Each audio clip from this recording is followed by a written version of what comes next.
Vrei să spun cine are cea mai mare pulă din alianță? Ai mare grijă ce spui, că dacă nu te fut în ureche. Oricum e mai bine decât să mă fuți în gură. Pe locuri, fiți gata, la pula marș! Serios, indiferent de rezultat, tot la pula mea ajungeți.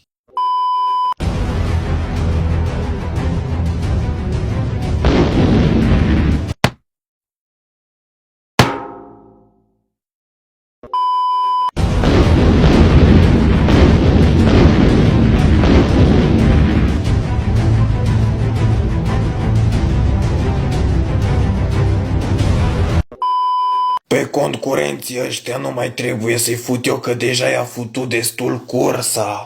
Deci îl fut pe ăla care a rămas nevătămat. E rândul tău să o sugi lumea, Ruța.